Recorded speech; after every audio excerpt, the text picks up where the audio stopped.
Naabala po ang ilang motorista nang biglang humilata ang isang babae sa gitna ng highway. Diyan po yan sa Cebu City. Nakita sa CCTV ang pagbaba ng babae mula sa taxi hanggang sa humilata nga sa gitna ng kalsada. Mabuti na lamang at nakaiwas po ang ilang dumadaang motorista. Dumating ang traffic enforcers kalaunan para ayusin ang daloy ng trafiko sa lugar. Naisugod po ang babae sa ospital. Ayon naman sa tricycle driver na nagsakay sa babae, lasing daw po ito at umiiyak. Malaki daw kasi ang utang nito sa kasino.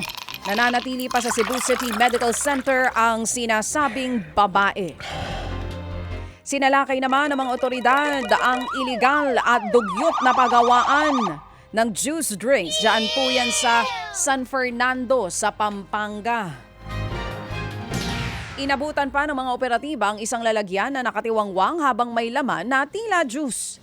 Wala rin daw maayos na lalagyan ang mga sangka, pati ang galon ng tubig at ang mga makina. Inireklamo ng isang customer ang pagawaan matapos makabili ng kanilang produkto. Nabisto rin na walang permit ang pagawaan. Nakakandado na ang lugar habang hinihintay ang paliwanag ng may-ari. Humambalang naman pong malalaking bato sa kalsada sa barangay Zabali, dyan sa Baler sa Aurora. Kumuho ang mga naglalakihang bato mula po sa bundok sa lugar. Agad namang nagsagawa ng clearing operations ang mga otoridad. Gumamit ng backhoe para maialis ang mga naglalakihang bato.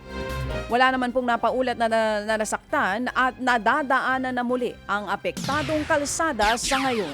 Mga kapatid, patuloy po kayong tumutok sa 105.9 True FM para sa totoong balita, impormasyon, music and entertainment. Mag-subscribe sa aming YouTube channel at podcast at sundan nyo kami sa Facebook, Instagram, X at TikTok sa True Network PH. Bisitahin din po ang aming official website, truefm.ph. At panoorin din kami sa True TV Signal, Channel 19. Kami po ang 105.9 True FM.